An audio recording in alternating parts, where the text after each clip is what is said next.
If you are familiar with the Bhakti movement in India, and I hope you would be because I have talked about it previously, I'm sure you would have heard the name of Mirabai, who was a mystic and a poet. And in case you don't know about what this movement was, let me tell you briefly.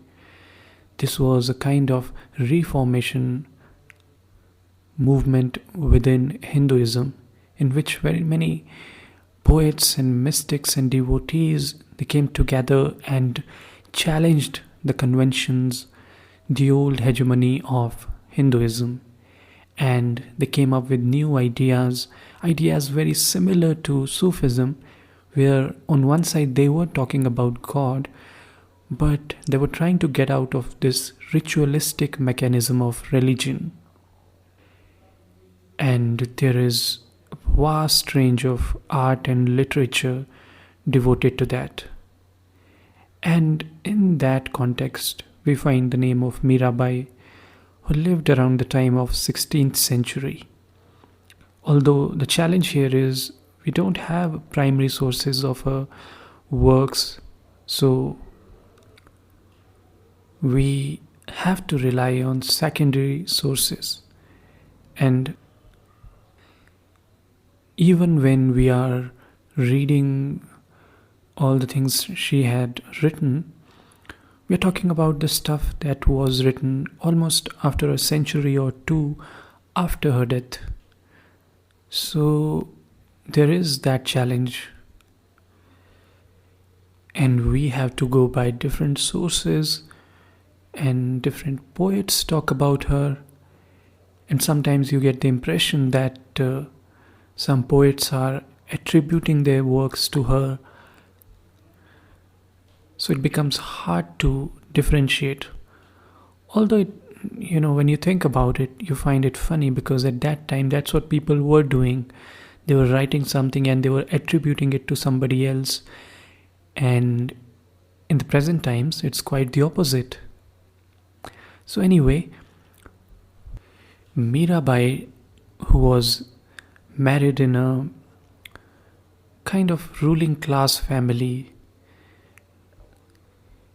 but she was devoted to Lord Krishna, and that's what she thought.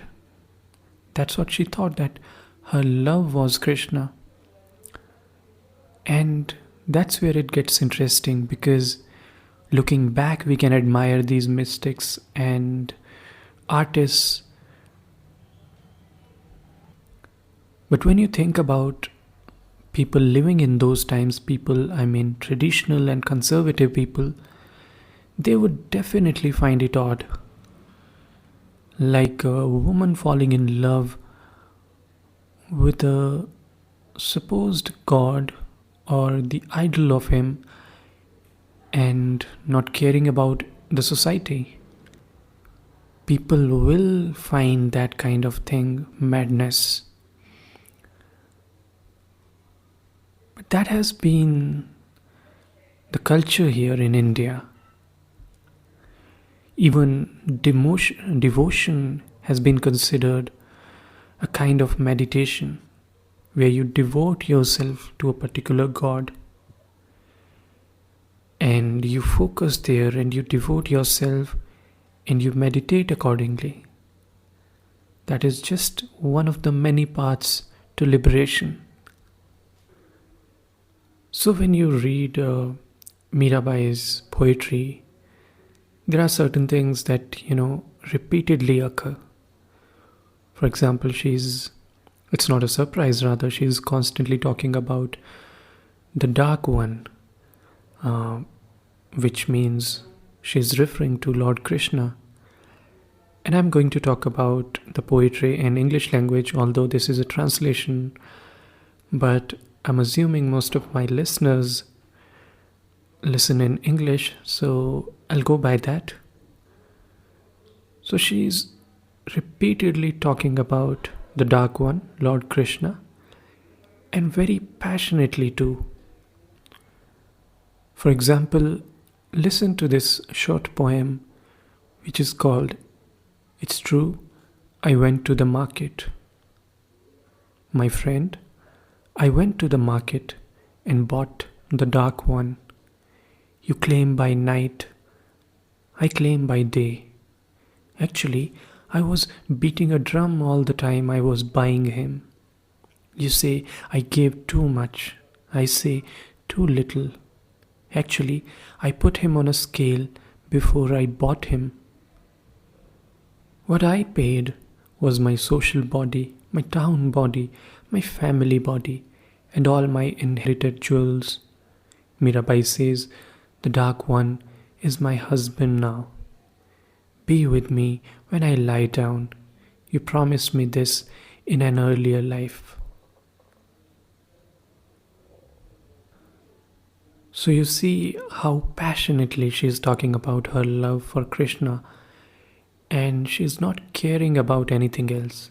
She's imagining a lot of things, the possibilities of rebirth, probably thinking that she was the lover of Krishna in earlier births, and that's how she is obsessed, and that's all she cares about, nothing else.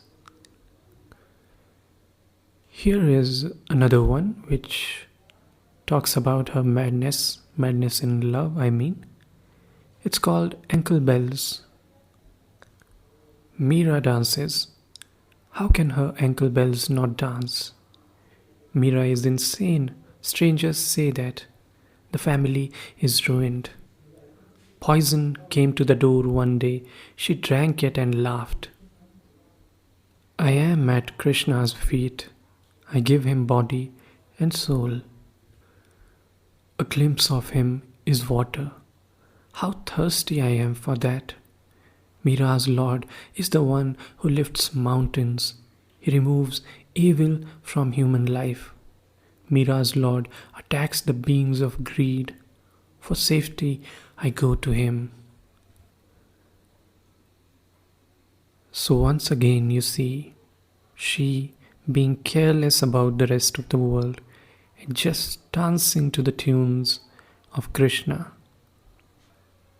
Now we once again go back to Mirabai's own story.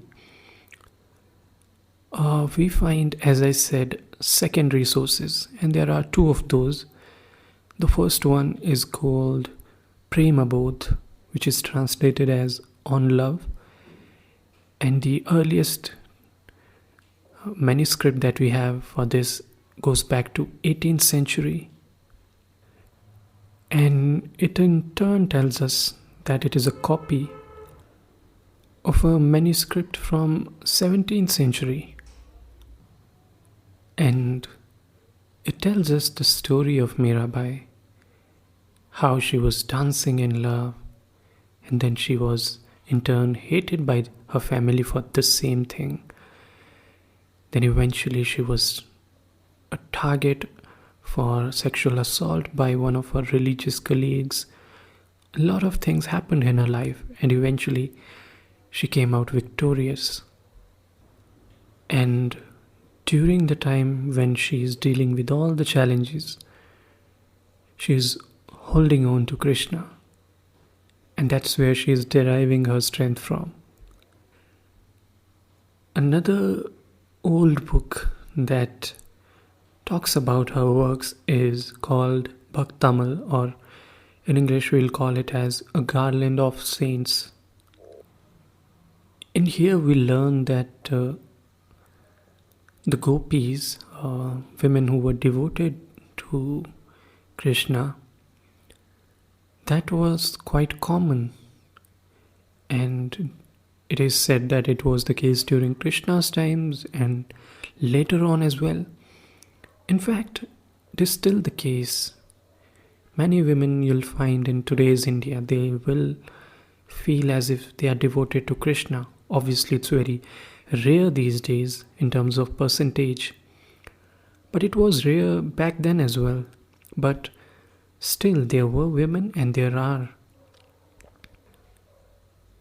And although it can happen in certain religious traditions that you cannot romanticize a god, but it wasn't the case here.